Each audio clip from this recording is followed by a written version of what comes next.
to write a professional CV, all right? Not only writing professional CV, how to also pay attention to details so that your CV will be error free and ATS compliant. All right. So briefly, I'll be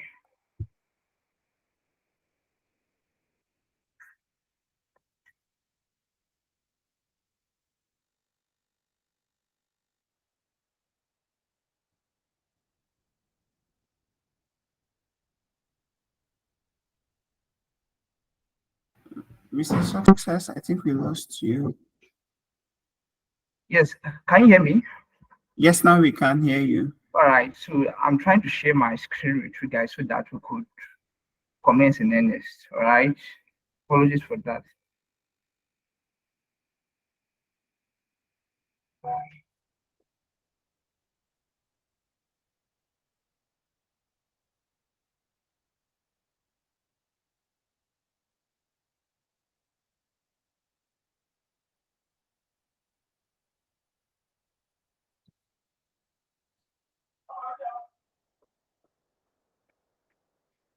Okay. Here we go. So can we all see my screen? Can we all see my screen? Yes. Yes. Yes. All right. Yes, we can. Thank you so much. Okay, so like the case may be, I said today we're going to be examining how we can write a professional CV alongside portfolio. But before then, I think briefly I would like to show us what a professional CV even looks like so that our understanding will be fruitful. Right? I would like to show us what professional CV looks like and also what is it called? A portfolio looks like. Then I think we can discuss further from or with that regard.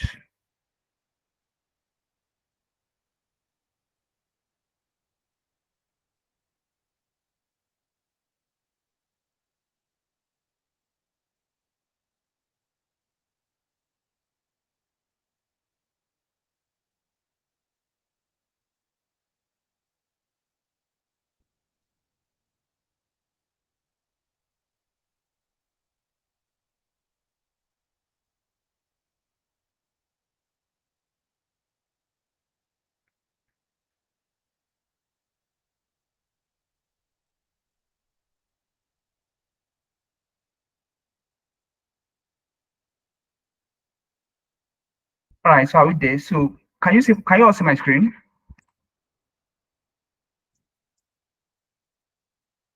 Can you all see my screen? Yes. Okay, so this is a portfolio. So this is Jeffrey's portfolio. So this is what the portfolio looks like. All right, I just want to show us what it looks like so that we can have a mental view of what we are going to talk about so that I know it will help sharing stuff in pictures, help our understanding most of the time it will be fruitful. All right, so this is a portfolio. I'm not going to talk about it, but when I get there proper, I'll discuss about it. I'm just trying to show us what it looks like. This is a portfolio of a graphic designer, right? So, and this is what a professional CV looks like. ATS compliant, tailored for Nigerian job market.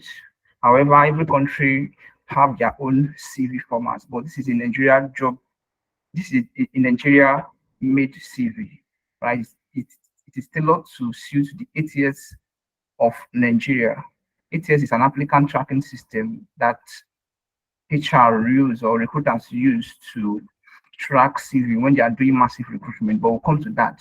So this is it. This is how the format look like, the arrangement and stuff like that. Then let's go back to um the subject of the day. Can you see the screen? Can you see this one? This particular one I'm sharing now. Yes. Yes.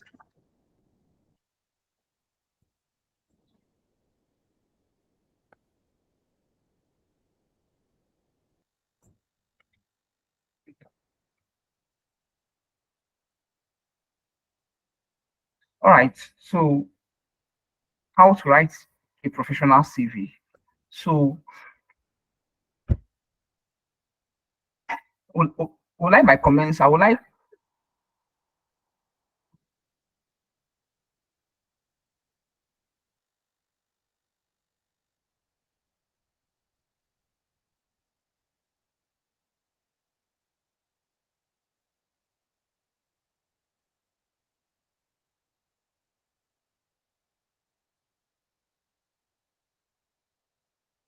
Hello, can you all hear me?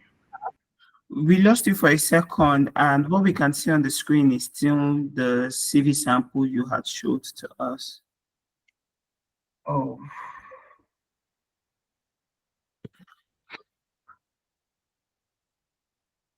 okay. Here we go. How to write a professional CV. Can you guys see the real deal now? Yes, Good. So yes, this let's is go. loaded at the end. So I would say writing an interview landing CV is a hard task for many. However, how do you write one one that stand out from many other applications or many other series? All right. So human resource managers and recruiters receive tons of application. Right. So the essence of this is to tailor your CV in such a way that when we do that are in the HR space or recruiter or HR consulting space sees it, will be able to identify that post that it matches the the job description or the brief we are looking for or the role we are hiring for. All right. So this subject matter in the code, I want you to I want to bring your mind down. I wouldn't want to go too deep. I want you to understand, have the basic understanding of what CV looks like, the essence of CV, and how you can be able to tailor your CV without someone helping you, without even paying anybody. All right. So we say it's worthy to note that it's worthy to note how to present your best foot while writing CVs. One rule you should note, however, is that your CV should be able to put you in the spotlight. So this is another essence or another thing you should note down. So if your CV is not able to put you in the spotlight, that sense that lost its essence because we are receiving so many tons of applications from different applicants for one role. So if your CV is not standing out or if you are not putting your best foot forth, I think you will have a challenge because your CV will be ignored. We won't be able to see it, right? And the relevance for the role you are applying for. This will in turn, this will inform the HR managers or recruiter decision to invite you to for an interview. So the world is rapidly changing every day, especially in the labor market. The competition is getting stiffer. Professionals are acquiring more skills, and hiring managers are paying more attention to the little details when hiring remotely, on site, or hybrid. These are the things to note. All right. So these are not as easy as it is. They are used, they are used to be, but it doesn't mean that you cannot overcome the hiring hurdles. So I'm not trying to scale you. I'm trying to make you understand what seems proper so that your CV will come to spotlight whenever you are sending out your application. So the right question I would want to ask us is what is CV? All right, what is CV? So this is the essence why we are here. So a CV is a professional. A CV is referred to as a resume, but both are the same anyway. So you in most cases you hear some people say this is CV. You hear some people call it resume. So in Nigeria, both are the same. All right. But in America, they are different. All right. I would explain that later. The only slightly different is that CV was originally meant for research purposes, but sooner or later, but sooner was adopted as a means of sending application for jobs. The shortest definition I give it here. A CV is a document that decides if you get a job or not. Because once you want to apply for your role, or once you are looking for a job, so the first thing we'll ask you is for your CV. Why are we asking for your CV? We want to see if you are competent enough, you are skillful enough, you have experience enough for you to fit into that role. All right. A CV is a marketing tool, a marketing document that sells you to your potential employer. So once we see your CV, we should be able to ascertain that this person is the best fit for this role. That's why I made mention earlier that you should learn on the course of writing your CV or preparing your portfolio. You should learn how to put your best fit forward. It's more like you are pitching for a $10 million or a huge amount of money. So if you don't know how to sell yourself or market yourself or make yourself look presentable in the CV, so remember, we don't get to really meet our potential employers in quotes every time. So who they first meet is CV. So another question you should ask yourself: how do you want my potential employer to perceive me when the person sees my CV. So anyhow you want to potential employer to perceive you, that's why we are always advised to put our first foot forward or best foot forward, all right, in spotlight, so that when they see you, they will perceive you as someone that has the competence, skill, expertise to deliver on this role as the best fit for the role. We say CV is a marketing tools or marketing document in code that sells you to your potential employer. A CV is also it's usually the first document any hiring manager would see before you will be called for interview. So we first of all see your CV first, even before having a conversation with you. So we perceive when we see your CV and it's what we like. Beyond what we like is what suits the job or the role we are hiring for. That said, that would be when we would invite you for a physical interview. All right. Another name for CV is curriculum vitae. Curriculum vitae, what known as CV, is a brief synopsis or account of your educational, professional experience, skills, and more typically used for job application. So these are the kind of CV we have. We have basically 5 types of CV. We wouldn't be going into this in details. However, I want us to take note of it. We have chronological CV, we have skillful CV, we have educational CV, we have combination of corporate CV. Usually, this combination of corporate CV is the one I just showed you. The same one I just showed you. So it's the one that is being used in the corporate world for job application. So we have multimedia CV. All right. So this chronological CV is the CV that is used in the olden days. I think we should take that again. We have chronological CV, we have skillful CV, we have educational CV for educational purpose, we have the corporate CV or combination CV for the corporate world, we have multimedia CV. Multimedia CV is CV for those into tech space, graphic design space, UI UX design and stuff like that. All right. So the most acceptable CV for jobs in Nigeria, for job market in Nigeria, is the combination of corporate CV. However, chronological CV is the first type of CV ever existed in the world. It is basic. It is basic and simple to use. It is basic and simple, used by low cadre workers, e.g., the gate men, the sales boys, the sales girls, the cleaners. All right. So skillful CV is the same as chronological CV, but the difference is that the skills and the expertise are included. Educational CV is used for educational purpose. Combination of corporate CV is the name as the name intended is for the management purposes. So this is the CV that is used for the corporate world. All right. If you come to the modern world today, if you want to apply for any job, if your CV doesn't look like a corporate or your CV doesn't look like this type of CV, that said, the ATS will reject it because it is tailored. It has been given all the functions to carry it out. All right. So if the word that was given to it is not found on your CV, I think the ATS will automatically reject your CV. Multimedia CV. A multimedia CV is a CV that has inclusion of videos, pictures, portfolio to showcase your work and expertise. So this kind of CV belongs to those into tech, graphic design, UI, UX, project management, and stuff like that, because actually they need to showcase their work. And usually they are, when any role like that comes up, they are being asked to share their CV alongside their portfolio.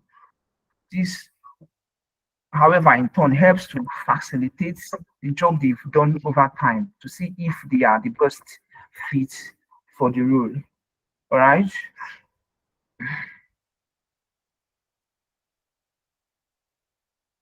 For the Nigerian market, the most recommended CV is the combination and corporate CV because it is what the corporate industry use in ascertaining if you are a professional or not. So the reason why this CV is the most preferred is because of the format. So it has a professional layout or hierarchy that best sells the applicant or that best help the applicant to put himself or him or herself in spotlight. Right. So this is why it's best recommended. So others CV we just made mention of has irregular irregular, what's it called, format. But this one, in most cases, has the best format in which could help the applicant or the talent that is applying for the role to put himself in the spotlight.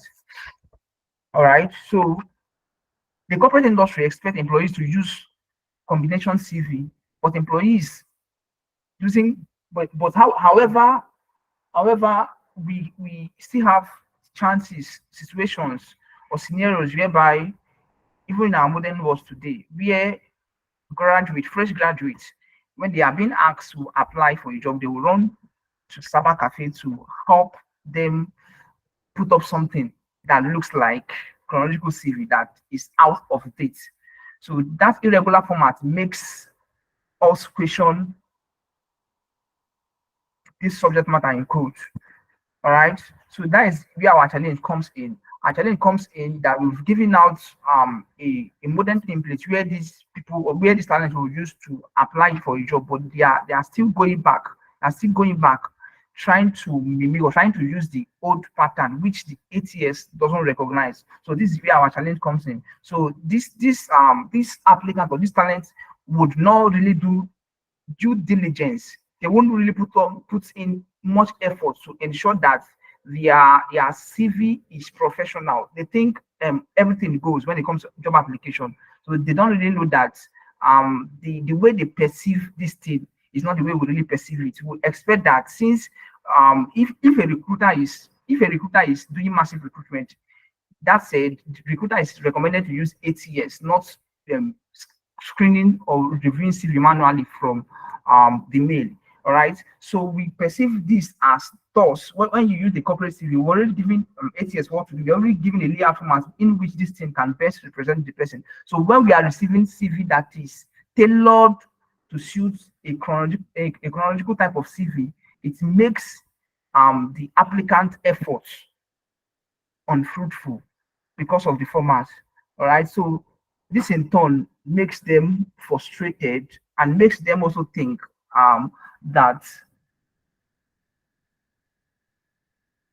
their efforts is not being recognized. So most of the times, an applicant would have a required experience required for him to execute a role, but how the person puts it or tailor it on his CV really matters, and the kind of CV he's presenting to us really matters. I think you might have had it oftentimes that first impression matters. How you perceive, how you want your employer to perceive you matters, or how you put out your best foot really matters. All right. So if you put it out in an irregular way, we perceive you to be an irregular person. How that, and when we see you that way, you might not be able to shortlist you. You might not even consider going through your CV because it's not looking so appealing or so attractive to us.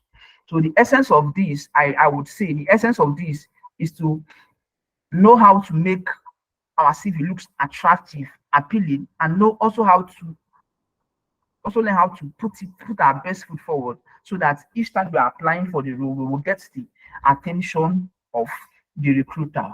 All right. So I we came down to establish further that the best CV format or the best CV is a CV with a good format and standard. So when I'm talking about format, I'm talking about hierarchy now, how it's being laid out from top to bottom. All right.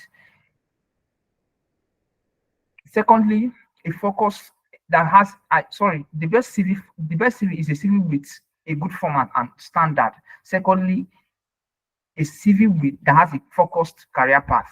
I would have said this earlier, but then before you go ahead, before you try writing the CV, or before you can even imagine or think about writing the CV, I think you should have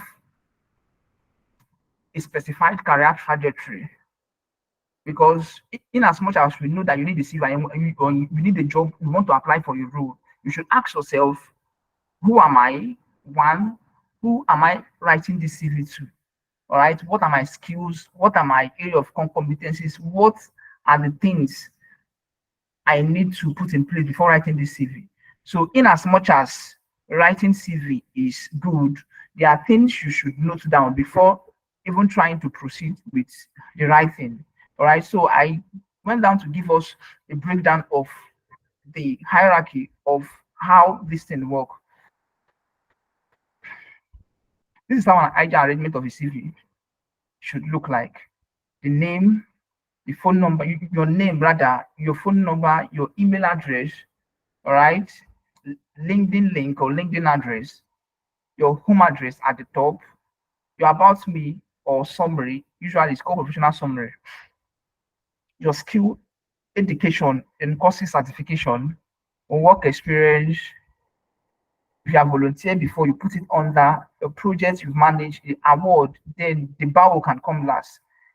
Home address, nationality, language spoken, then reference should be available on the request. So this is how a good format or a standard CV tailored for Nigerian job market. So if you look at the CV in American standards or American format, you find out that they are close, they are likely the same thing.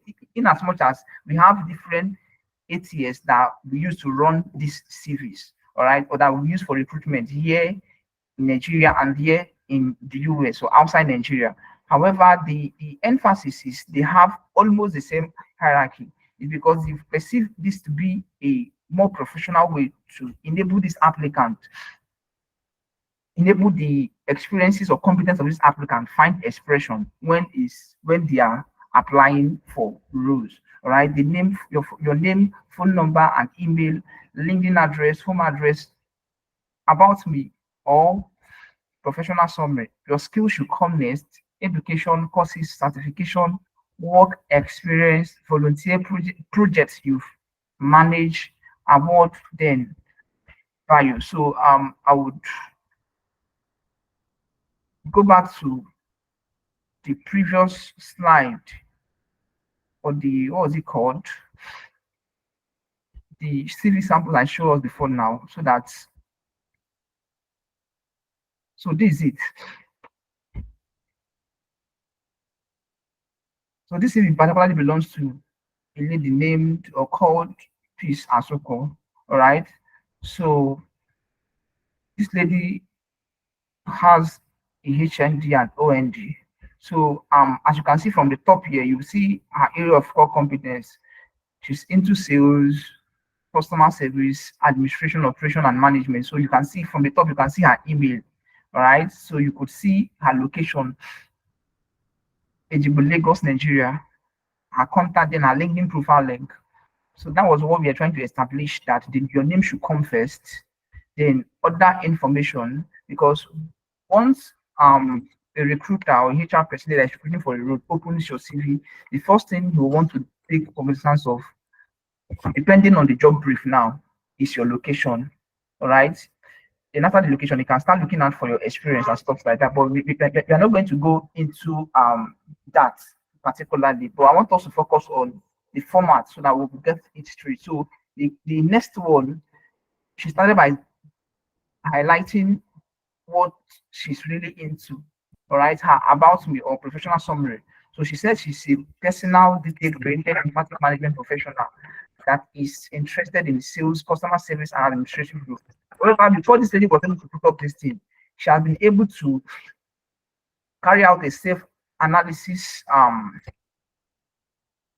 solutions on her own. All right, to come up that, okay, these are my area of core competency, these are my strengths, this is what I'm good at, this is who am I. All right. So she was able to do that before she can talk about me. This speaks to her best. And this is in alignment with the career trajectory she's applying for, or the role she's applying for. All right. So now to you, before you can come up to this standpoint, you should ask yourself, who am I?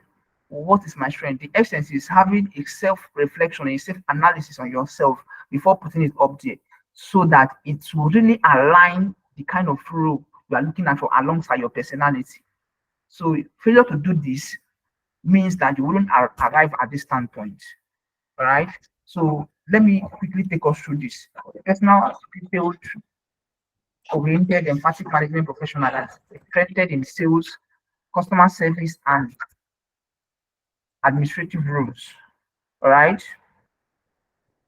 Service oriented personnel with a creative thought process that can bring thorough organization to the management of office and organizational management, sales and services through excellent first to fourth tier task prioritization method, highly adaptable, impeccable management acumen, strong emphatic and social skills, good time management, the ability to identify customer need, client requirements, and positive projection of the company's brand image, product and services, keen to make significant contribution in my work environment as a dependable and efficient employee, being resourceful to the organization and affable towards my colleague.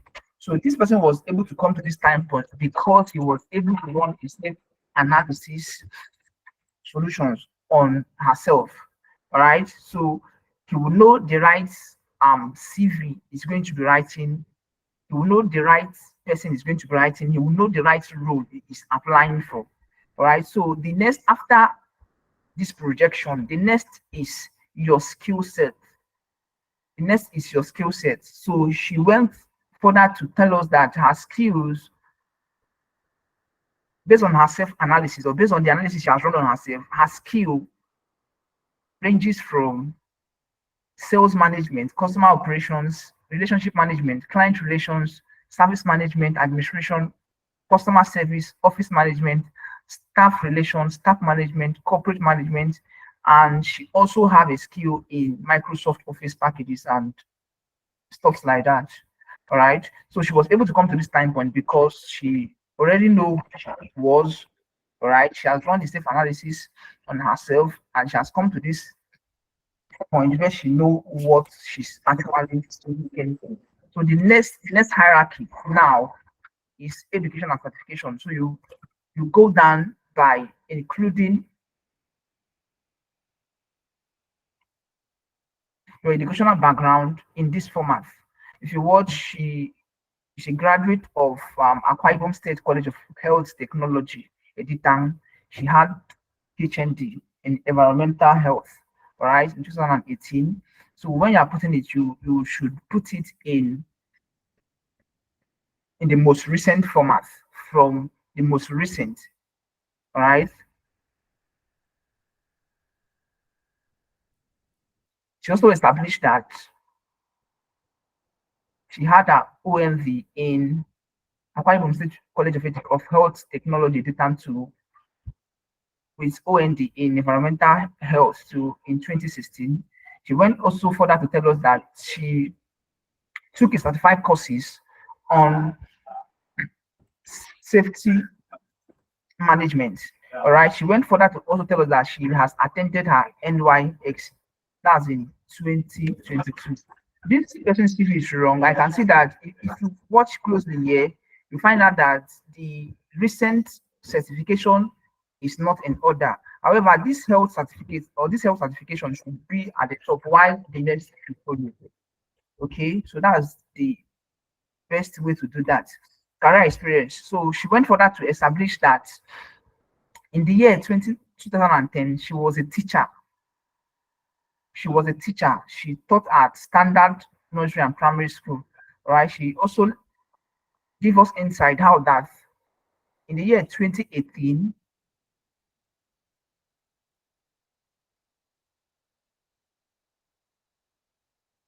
in the year 2018, she established that she was also a teacher, right, in Jupe Fasil International School. In the year 2017, she also established the fact that she observed her internship, right, in 2017. So going further, then this is the core breakdown of her career experiences. So usually we expect during this section or within this section, when you get to this place, we expect you to break down your job description. When an applicant applied for a role, when an applicant applies for a role, or when an organization hire an applicant for a particular role, they are going to be given a job description to execute. However, if you are bringing it in on your CV, it becomes an achievement. All right, this is how we perceive it to be. It becomes an achievement because why? Because you've already executed it. Does that make sense? Just keep your questions for me, write it down. Anything you don't understand as I run through it, I will come back and take the question so that I can throw more light on it.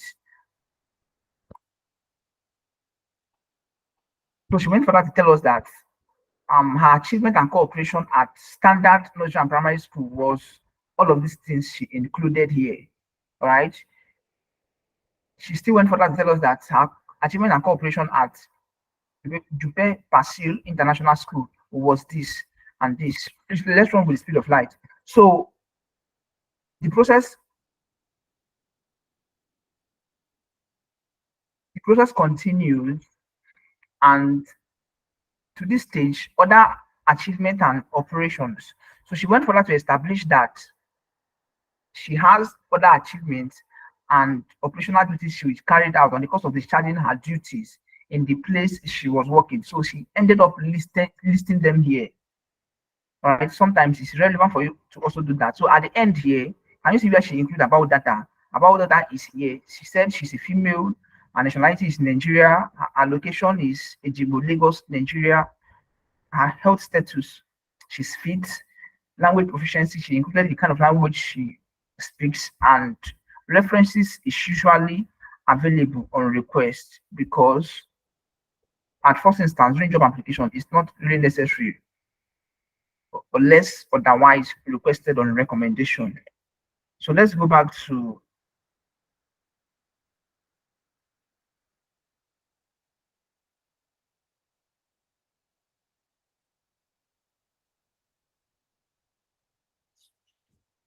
so let's proceed, please. So the CV writing format. So this is where the major work, the huge of the work is executed. Because once you get it wrong from this angle, I think everything will be wrong. Sincerely, everything will be wrong. All right. So after the sample I showed you, I believe your understanding is a little bit fruitful to this detail will be explaining now. So professional summary and professional details. So first and foremost, a professional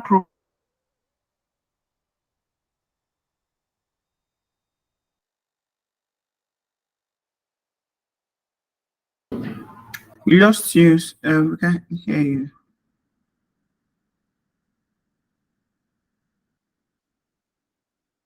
Hi, success. I think you are muted.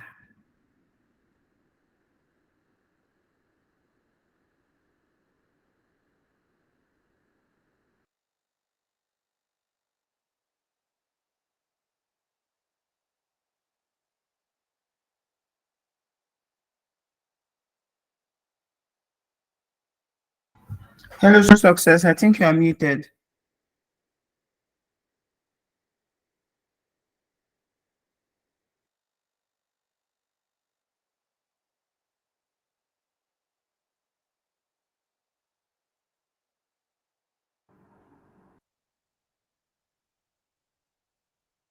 sorry about that. Apologies. So I was trying to say that, okay, let me start from the writing, the civil writing format. So I was trying to explain that if we miss it from this angle, I think the layout of format would be wrong. It will lose the essence, it will lose the spotlight, it will lose representing our best foot in the best way we can. All right, so that's the essence of this. So pay attention while we proceed. So professional summary and personal details from the top. We say a personal profile, also known as personal statement, career objective, about me, or professional profile is one of the most important aspects of your CV. All right, so this is why we expect you to put this one first, because from this place is in the summary, it's encapsulated or holistically it's encapsulating that you are going to be telling us who you are first, probably the school you graduated from, your area of core competencies, your skill, your competencies, and what you are bringing to the table. So that's what professional summary is all about. So when we look at it, from there we'll be able to deduce if you are the best fit for the role. So that's why on the long run, that's why you should know who you are. You should know your strength. All right. You should know your area of core competencies before applying for any role, before even thinking of writing any CV. All right. So let's proceed. So it's one of the most important aspect of your CV. This brief paragraph should sit under your contact information before your professional summary. You should tailor your profile to every job you are applying for, highlighting specific qualities that match you to the role. Aim to keep your personal statement short and sweet, and no longer than few sentences to make the most out of this section. So you should what address the following. I was talking about taking a self-assessment test before even coming or thinking about writing a CV, because the self-assessment test helps us to do this job here called professional summary. It helps you come to a standpoint where you realize your strengths, area of core competencies, your skill, and what you are bringing to the table. It helps you come up with a holistic summary or encompassing summary of your personality. So that when you come up with this, you can project it that this is what you are, this is what you are bringing to, this is the kind of skill you have. All right. So if you are not able to answer who you are, it's not your name, it's beyond your name now. This is more like identity question. All right. This is more like identity question. If you are not able to answer this, you won't be able to do due diligence when it comes to projecting you about me or your professional profile, your professional summary, because it encapsulates your expertise, your strength, area of core competencies, and who you are, what you are bringing to the table. All right. So, what are your so the second question you should also look at, you should also address before coming to write CV is what are your key skills and achievements? Oftentimes, on the course of discharging your duties or on the course of learning some things, what have you really achieved? All right. The skills, the basic skill you have, what have you achieved with it? What are they? We would like you to project it when it comes to your skill section. So if you don't answer this, when you come to that skill section where you are about to include what kind of skill you have, you will be dumbfounded, or you will not really know what to project there, because you are not really sure of the kind of skill you have and the kind of thing or strength you can project. So the third one is what can you offer to the company you are applying to? So usually, if you've not also answered this question, you cannot be able to project this when it comes to in your profile summary or while writing your profile summary. All right. So the compendium of your experiences, your expertise, your skills, and your area of core competencies, your skills, your expertise answers this question. All right. So usually when they ask you question like, what are you bringing to the table? So usually they are trying to see how far you can solve problem or how you can help the organization solve problem. All right. So you answer this question by linking it up or liking it up or relating it to your area of core competencies, your skill, and your professional experience in solving unique or peculiar solutions to the organization. All right. What are your career goals? What are your career goals? So this also helps you to know the kind of job you are applying for. This also helps you not to apply for any job at random. This also helps you to be specific while applying for a job. All right. If you don't have career goal, you might end up applying for any job at random. You just see this job because it's suitable, because the salary is befitting. You just throw your CV and apply. And when it comes to your career goal, it also helps your professional profile to become more aligned. Alongside, you should also know, helps you to tailor it down or helps you to know the kind of organization you are applying to. So answering this question helps solve the problem of limitation while writing this man here called professional summary. All right. So usually applicants find this section so difficult to write because they've not really discovered or run a self-analysis of who they are. So before you think of writing CV, I think you should do your due diligence by asking yourself, who am I? The question is beyond your name. It's more like identity question. It's an identity question, right? That tend to pinpoint your skill, the kind of problem you are solving, your expertise, and your competence. All right, those things that makes you value oriented, value more like your value proposition. That's what you should project. So this section consists of your name. Okay, we've talked about this. We've talked about this. So the tips here I'm dropping is, he said, us trying to establish that we should never use an email that is not yours for application. Reason being that um if you use an email that is not yours for application, why will be wanting to reach out to you, who might end up reach out to another person. So it's not advisable to use the email that is not yours to apply for a role or a job you are interested in. So avoid stating your state of origin, religion, except if specified in the job advert, all right? Because all of these are not necessary. So knowing fully well, we didn't mention your XSC, your primary school, and stuff like that. It's not really necessary when it comes to job acquisition, all right? So usually would ask someone to provide them on recommendation when it's necessary.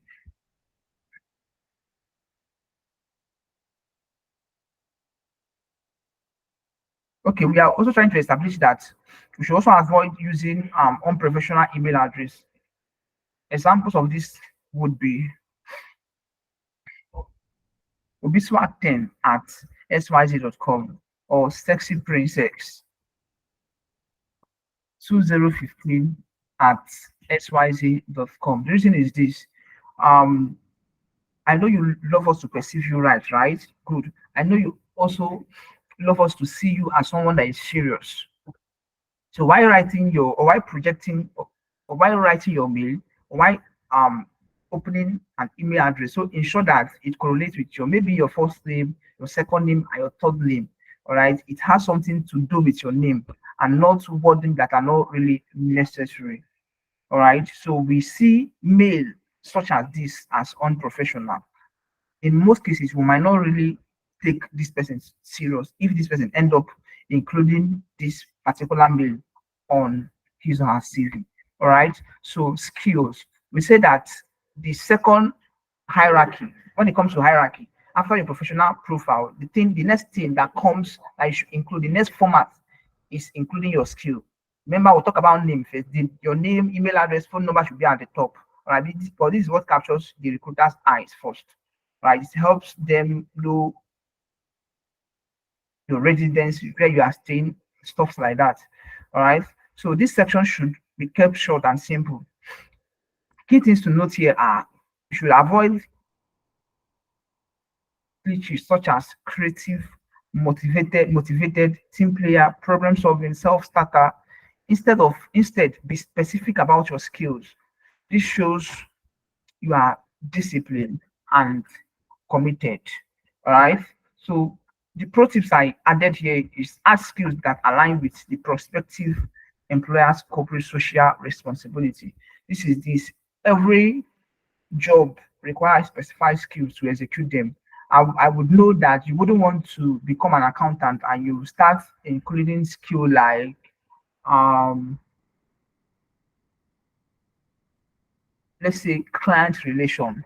All right, in as much as the skill is good, but when it comes to we recruiting for an accountant role, it's not necessary. So as an accountant, I expect us to have skill such as you are good, you are a pro in Excel, you can use what's it called? You are you can use all these long packages of accounting software such as what's it called? Zoho Books, QuickBooks, um, there are many software for there are many software for accounting which you can leverage on.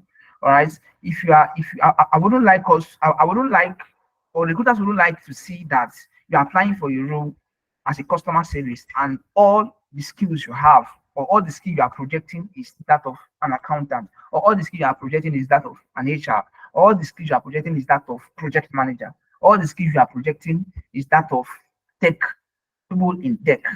All right, it doesn't speak well of you. It doesn't speak well of you. In fact, the truth is you won't be shortlisted because that is not a right skill that is required for you to execute that job. So when it comes to skill, you put the relevant skill that is required for you to execute that role that you're applying for.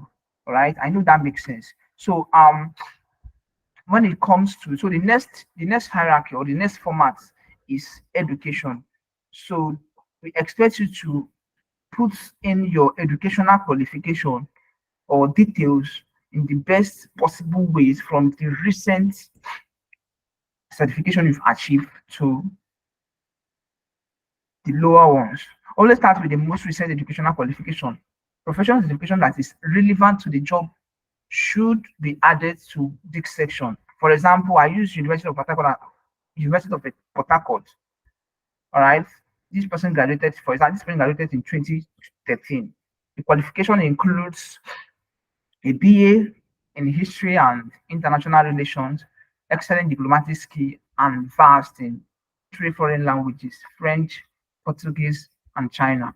So this person graduated with a first class grade of 4.56 and won the Best Graduating Student Award. So usually I would advise that when it comes to including your grade, we advise that if your grade is not first class, please you shouldn't include it because of discrimination, because of the bias when it comes to recruitment. All right. So the pro tips I'm dropping for this is if you have a qualification from a tertiary institution, it is unimportant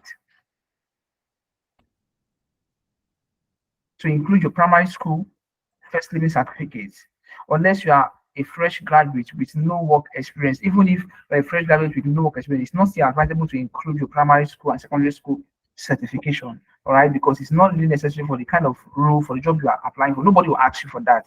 All right, this section includes professional certification, affiliation, membership, training, seminars, all the training you had, education you had over time. So this section is where you include them. They can appear as a subsection under education. So if you look at the format I showed you, there's place for certification, there's place for education, there's place for training and certification. So it can appear as a subsection. You divide it into two. All right. So moving forward, the next format when it comes to writing right should be, so we expect you in this place, we expect you to start including your work experience. If you have not worked before, you should, I believe you might have volunteered for one or two organizations or work for free before. So this is where you include if to start with your most recent job role. For each job role, it's important to state your job role and achievement. So I was establishing the fact that when you are hired, when an organization hires you, and they give you a job description, all right, that's in present. So when you are bringing this job description on your CV, it becomes an achievement. Why? Because you have executed it. It's what you've been executing. It's what you've done over time. So it comes in as an achievement. So you tag it as achievement and cooperation. So that sells you better. Don't say responsibilities or job description in your CV. Just say achievement or core operations when it's coming into your CV. So this person worked at Iceberg Communication Limited in 2016. The person is still currently working till date. So the job role, don't put job role, please. I'm just citing an example here. So the job title is marketing executive. All right. He went further to give us details of the organization he's working on. So the achievement now. So once these things are appearing on the person's file letter, it will be description. As long as it's coming into the CV, it will be achievement. Take note of that. Individually increased the monthly revenue from 15 million to 25 million in 6 months. Worked with the marketing team to spread our product from Lagos to all cities of Western Nigeria within a year. Won the Salesman of the Year award consecutively for November and December 2016. So the pro tips we were establishing here was that always remember to take your job experience in line with what you are applying for. It will increase the employer's preference for you. So you put your achievement. I would also explain that when I get to the last phase, you put your achievement in a smart way that it will be enticing to your prospective employer with an action value. All right, an action verb. Yeah, I will explain that. So the next thing, so from after your work experience, if you have, if you are the person that have maybe have numerous projects you've worked on, so this is the best. This is the next line to include it. Include the project you've worked on, your volunteering experience, your awards, and what is your awards, your projects, your volunteer, and I think basically that is what that's required. All right. So references is usually available on on request. So it's usually available on request and on recommendation. So it's not really necessary to include your referees on your CV if it's outside recommendation. So the standard number of referees is three for you to know. Although some organization request for two, the lesser the page of the CV, the greater attention is received.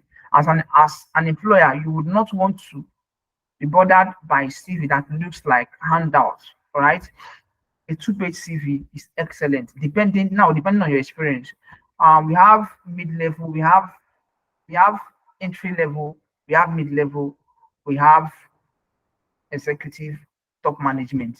So as you rise with respect to this level, this is how the pages of your CV increases.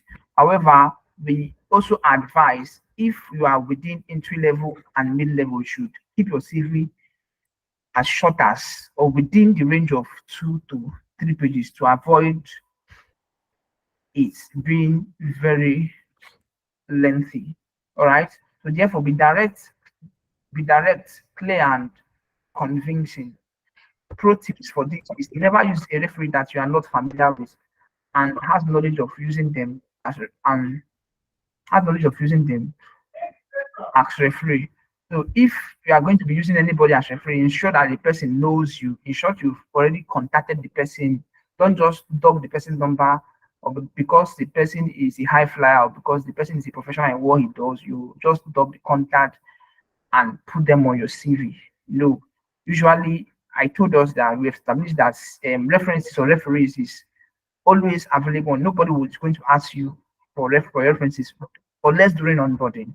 All right, so it's usually available when it's recommended.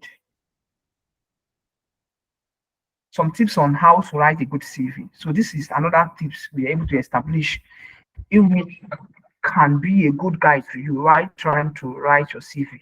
We say use active verb where possible.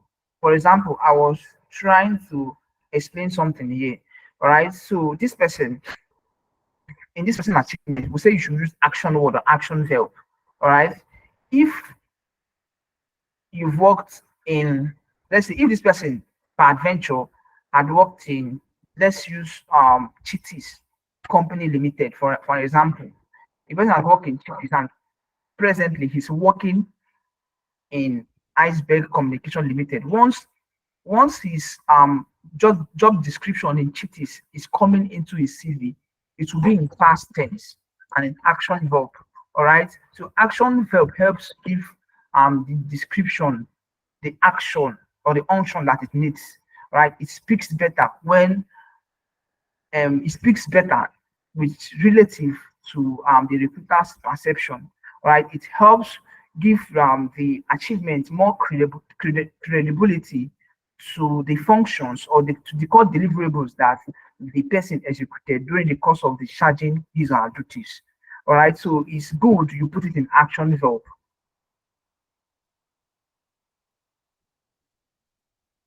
That's right. Okay, use action verb where as possible. For example, you could include words like created, analyzed, devised to present yourself as a person who showed initiative. All right.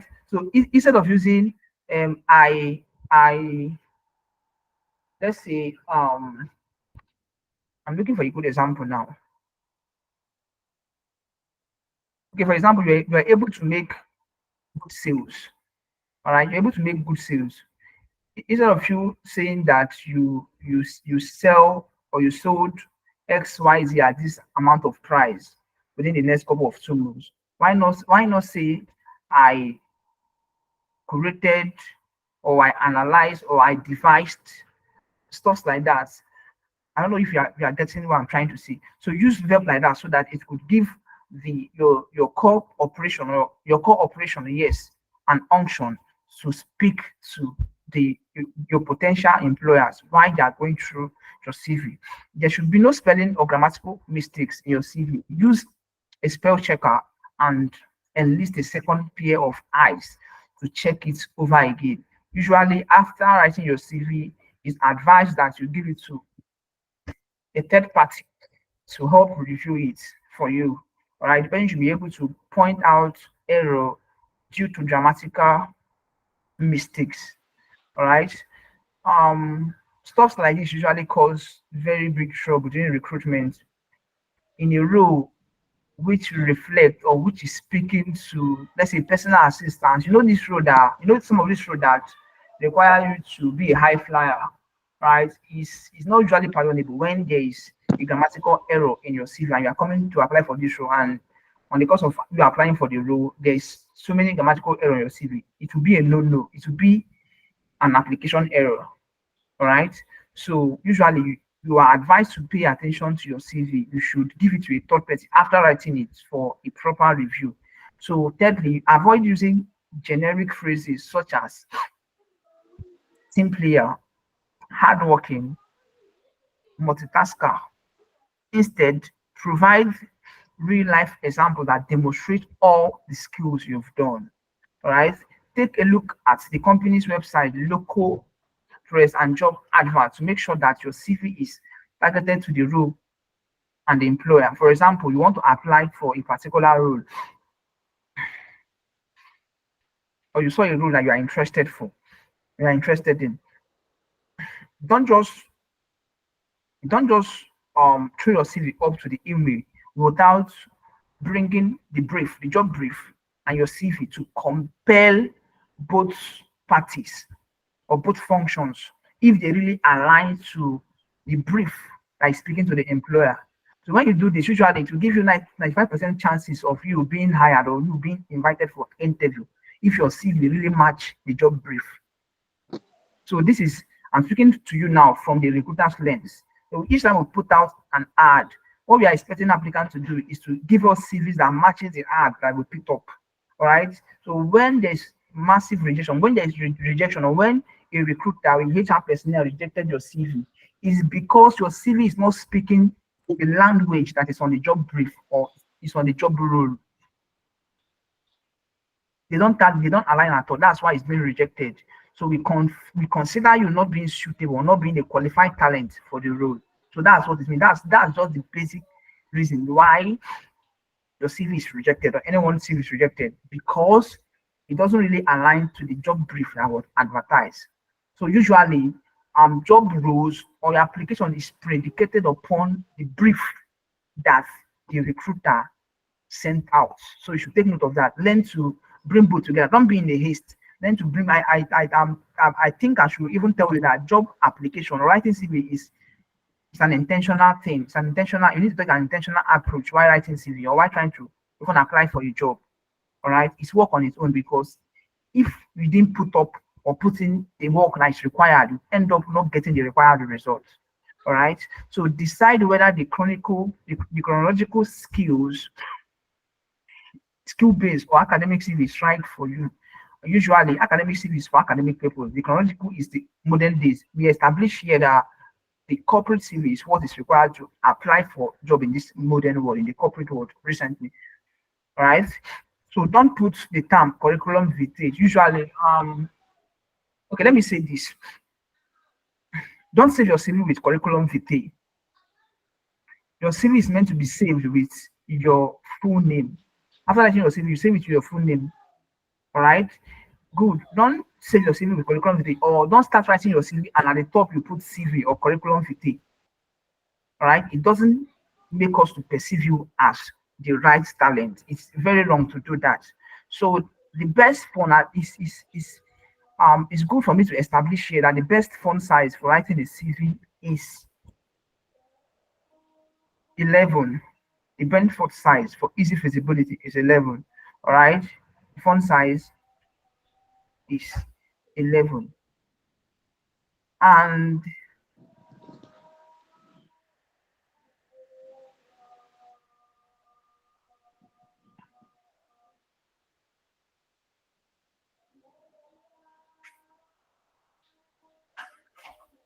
so the font size is 11. Yeah. So Times New Roman is usually recommended when you are writing your CV, right? Times New Roman is the font that is usually recommended while writing your CV.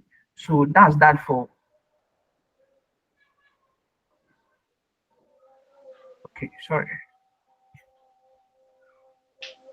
Okay, sorry. So the tips continue. So we established here that you should provide a professional sound email address. All right.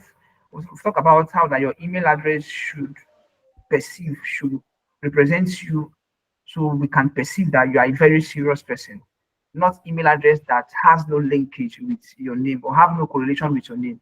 All right. Never lie or exaggerate on your CV. That's why you need to establish who you are. You need to establish or you need to come to terms or you need to run a personal analysis test on yourself to really know who you are, to examine your strengths, your competencies, your expertise, or your area of competencies. When you come up with this, it will help you not lie or exaggerate on your CV or during the course of job application. Not only will you demonstrate your dishonesty to a potential employer, but there can be serious consequences too. Yeah, we've seen the cases where someone lied on the course of application. We invited the person for an interview to okay. Usually, interview is a structured meeting between employer and employee. All right. On the course of interview, we expect you to take us through your CV, stuff you've done so far, area of core competencies, the stress, and what makes you suitable for the role. So if you end up lying on your CV during the course of interview, you won't be able to defend it. So do you now see the reason why you should do a self-analysis test first before coming to write the CV for us or coming to write the CV for your employer? Right? You should never lie or ever exaggerate. So you should go at your pace, go at the strength of your pace. Write what you can defend according to your strength or your competencies. Those things you know that okay, these are my strengths, this is what I am good at. We expect you to establish it for us. We don't expect you to have 100% or meet the application 100% before we can shortlist you for the role.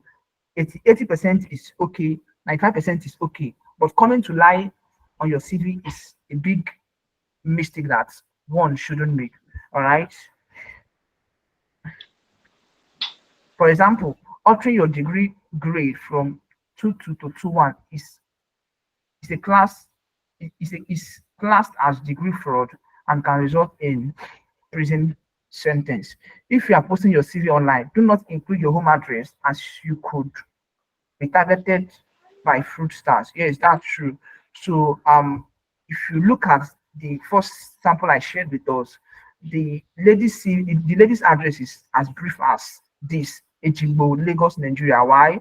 She didn't end up going to put 35 maybe Solawale Street, Ejigbo, Lagos, Nigeria. The reason being that since you are sending this thing online, perhaps, peradventure, who knows, you are trying to be very cautious and be very careful. Also, to be very meticulous that you don't include your full home address on your CV because of fraud. So these guys might come for you. We've seen cases where it happens. So you just put your area and where you reside. All right. So that solves that. You should always include a cover. Okay, this is on recommendation. You should always include a cover letter unless the employer states otherwise. So cover letter is a different ballgame altogether. However, why that's on applying for a job now. This is where this one is required. All right. So I would skip that. It will enable you to personalize your application for the job. You can draw attention to a particular CV, disclose your disability. Okay, let's run with the speed of light. So portfolio. So what is portfolio? I'm sorry, I'm taking us through this lengthy discussion. I will come back so that we could have a clarity review over it. All right, in case you don't understand, or in case anywhere that is not yet clear to you. So a portfolio is a set of pictures by someone or photographs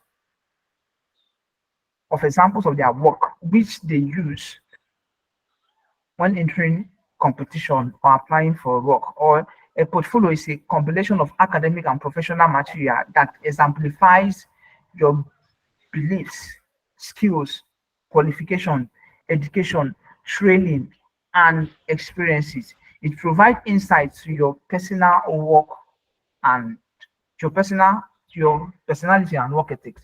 All right. Choosing the most relevant academic and professional experience and putting them in an easy understood format will show an employer proof of your organization, communication, tangible career related skills.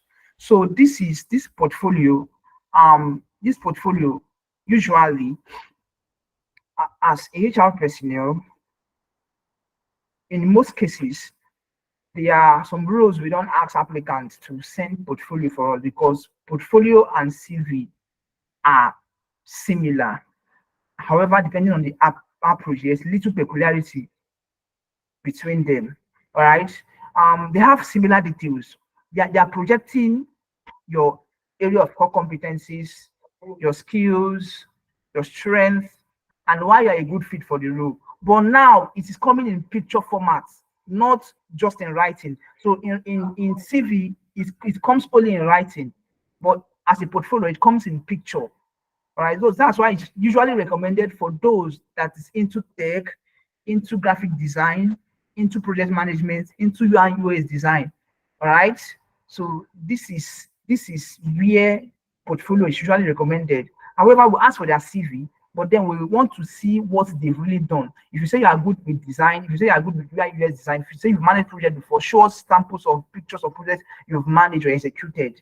All right. So this is where this thing comes in place. So the essence of this is to help give the recruiter more perception to your work and convincingly to help also market you to your recruiter. So there's no how you'll be a customer service and I'll be asking you, a customer service officer, you're applying for a job and I'll be asking you to provide a portfolio. Usually, there's nothing like that. All right. So this particular one, when it comes to portfolio, is usually recommended for certain industries. That's one thing you should know. So if you have knack for graphic design, if you have knack for UI UX, if you have knack for tech project management, make up your mind that you must surely have a portfolio, and this is how it should be, and this is what it is. The combination of your work should be in picture format. Why? To give the recruiter or HR perception, marketing perception, why you are the best fit for the role. It's establishing or run down your competencies or your skills and why you should be hired. All right. So this is the simple and the best definition of it. So the compendium of holistic combination, consolidated combination of your work makes your portfolio or is your portfolio. All right. It's applicable to different some industry, not all industry. That's what you should know. So what should be included in my portfolio? So I'm talking to those that have knack for tech, that have knack for what's it called, graphics design, project management, and stuff like that. So first, save everything you create and decide later what you want to include in your portfolio.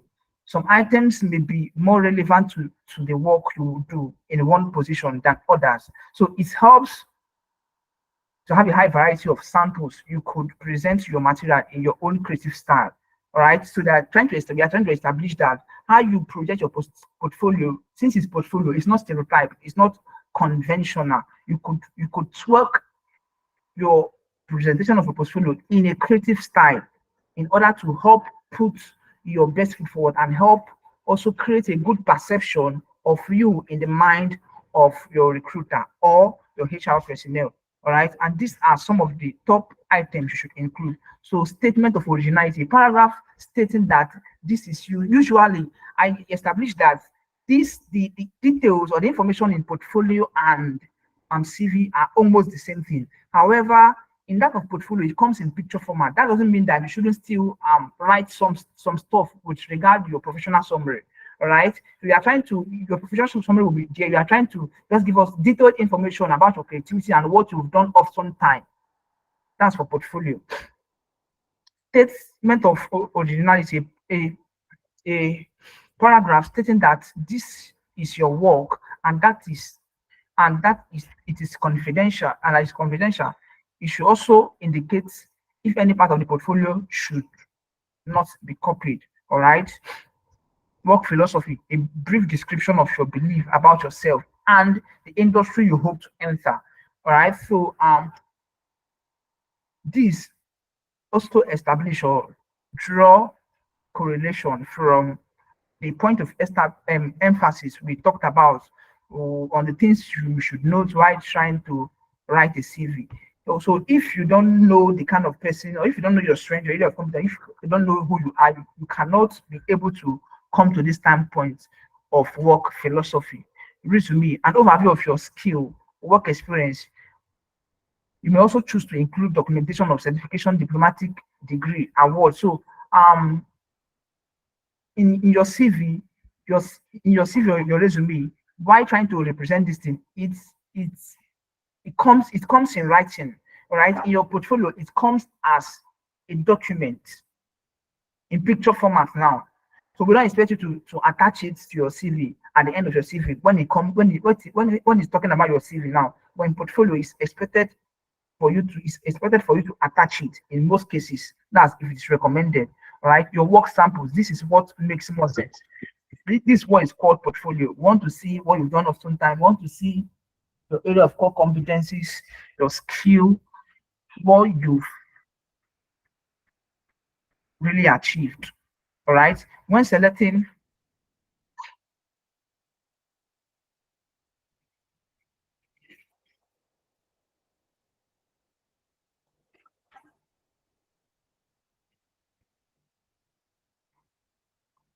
sorry about that.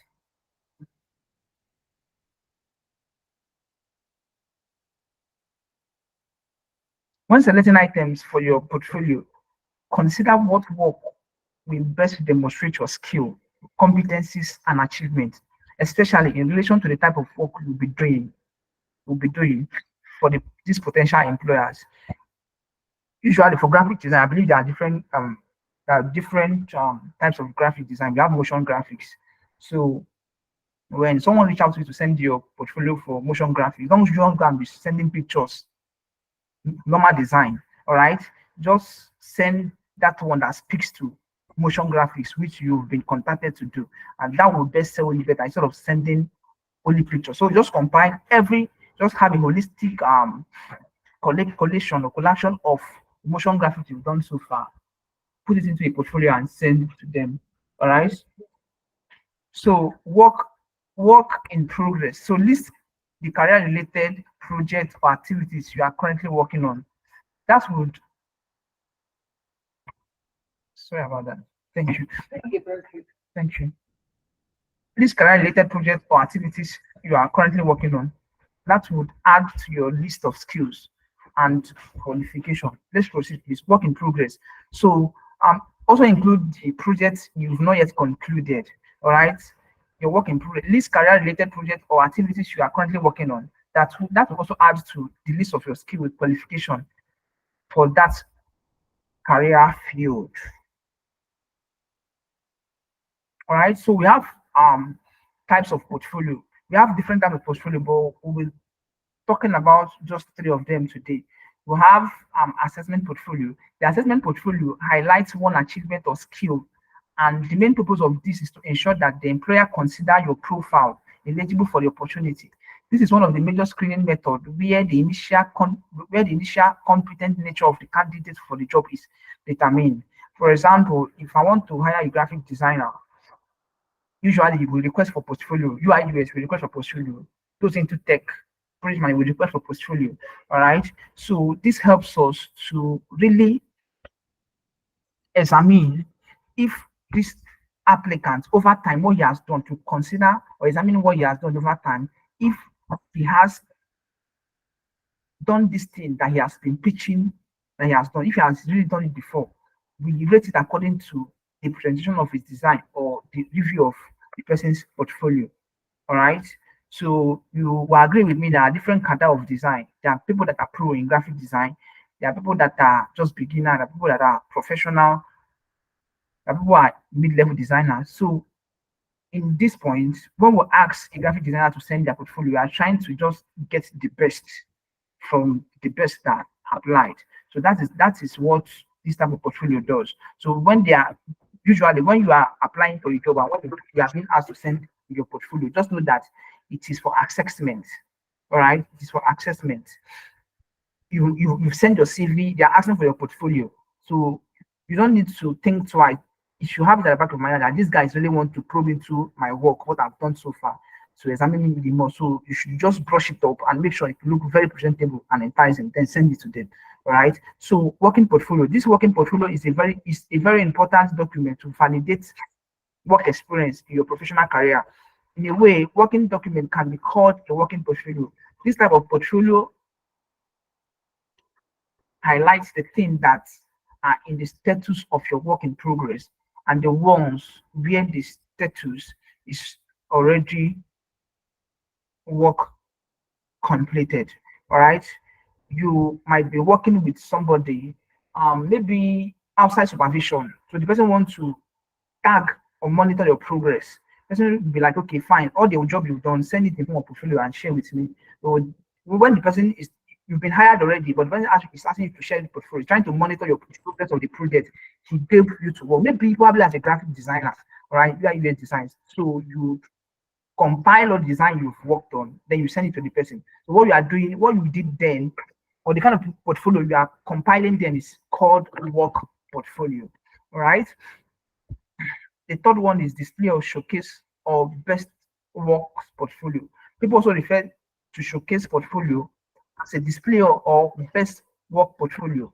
This portfolio describes the learner's, student, or other working professional who can achieve the best quality output. For the students, specific case, we can treat this as a highlight or success of the student in a given task. So best work portfolio and work portfolio are talking about them. They are trying to establish the same thing. They are usually used to monitor the progress of people's work. However, they are trying to tell us that the display of showcase work portfolio is usually for students, right? While the work portfolio are for professionals who are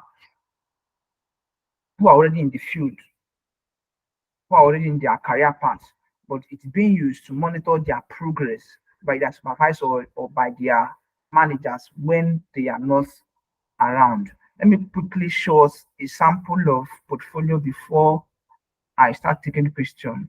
All right.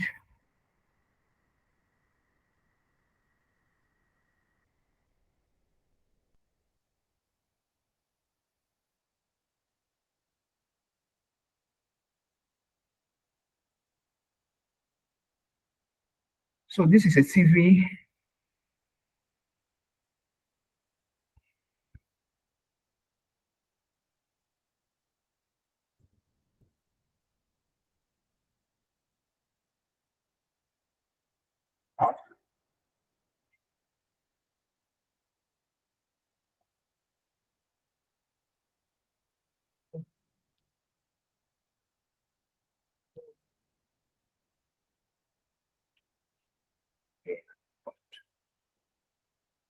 Sorry about that. Let me bring it up again.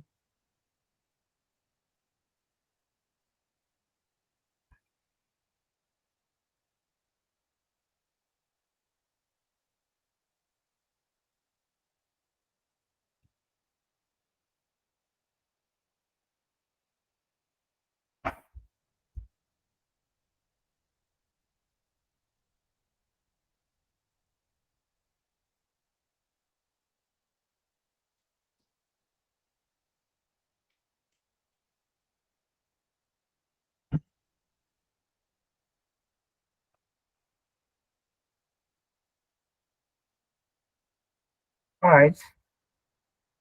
Can you see my slide? Can you see it?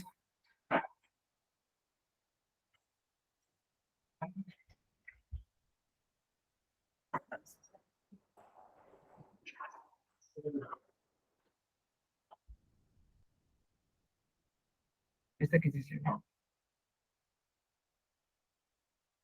right. So I hope you can see the slide, right? Everyone can see it.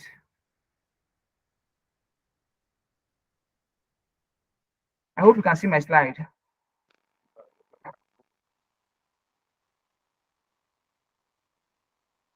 Hi everyone. Please, who can see the slide? Yes, Okay, fine. yes, yes. So this is a typical example of a graphic designer's portfolio. All right. So this is how it looks like. Welcome. Okay. The contact information is here. It's very necessary. I told you it has the same peculiarity with the same. Hello. Right. So it has same peculiarity with that of CV, just that this one tends to appear in picture format, so you can put your picture in your portfolio, your face there. So this is email address, the phone number, then this is the proper summary about me. The same hierarchy, the same approach, but just that this one is in picture format. Specialities, so the things he can do. We talked about here the things he can do, the specialities, right? So he went ahead and start attaching his previous work. So this is the brand he has worked for, the brand he has designed for, all the job he has done so far. So he included it here. This is same thing here. This same thing here.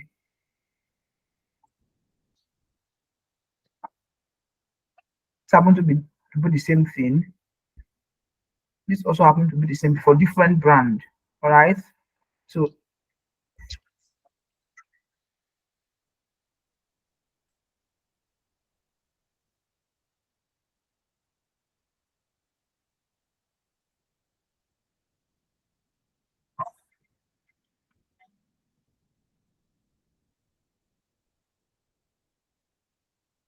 So at the end here, he said you are meant to say thank you. You also attach your what's it called, your email address and your phone number.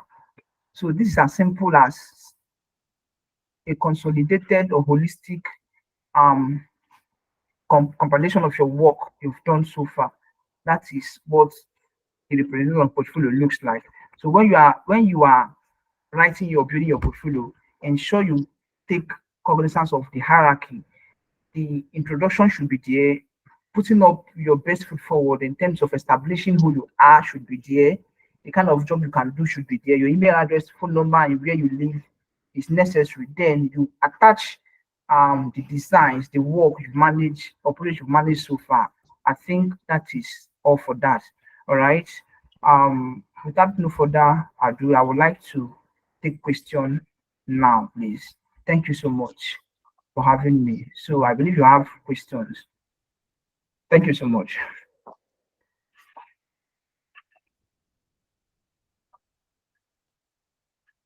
Thank you so much. Thank you so much, Mr. Success. If you have question, please raise up your hand so we could take question. Our time is fast spent. If you have questions, you can use your raise hand button. Let me see you. If I don't see anybody's hand raised up, I would assume that we have a proper understanding of the class today. So, any question from anybody here? Okay. I believe we should Who have is questions.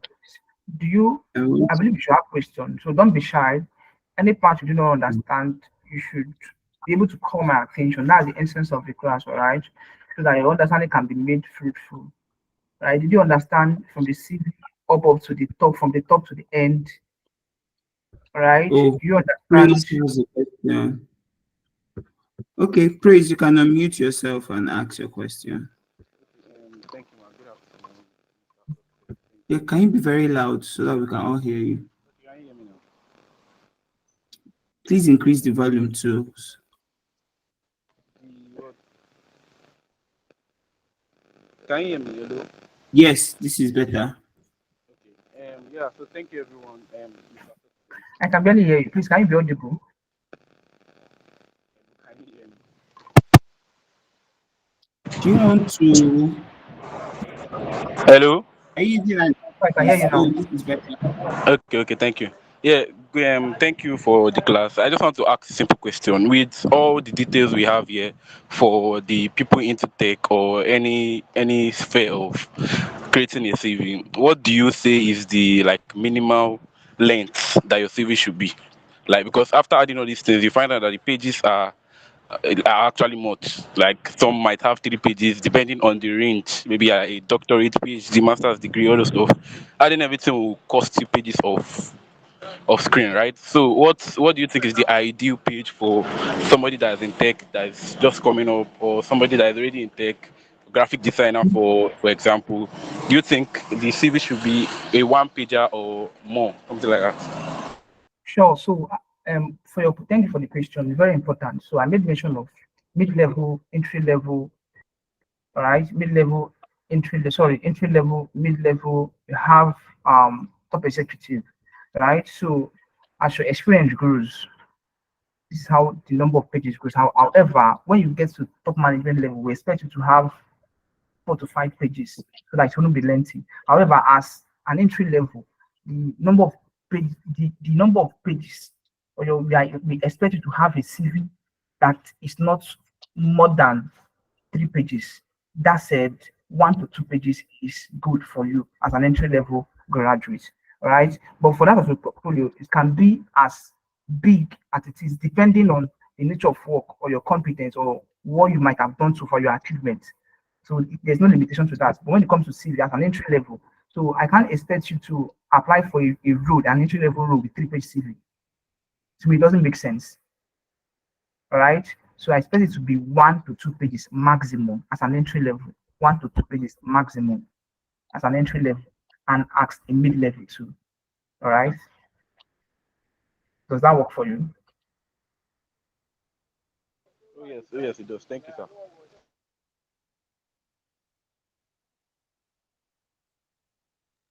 That's all this, right? So Blessing. Thank you very much, sir, for the class. My question is in regards to portfolio.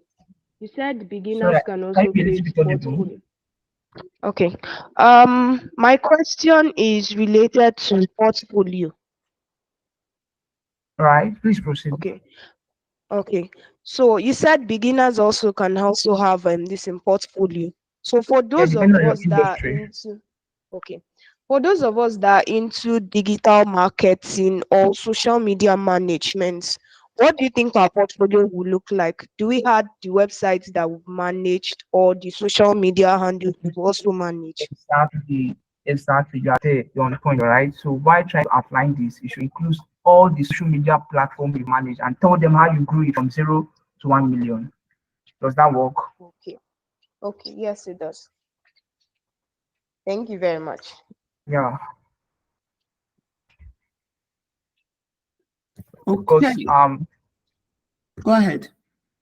because when it comes to social media management, digital marketing, we would like to see the growth. We would like to really see the growth, what you've done, where you pick the website from, where you pick the page from, and where you took it to. All right.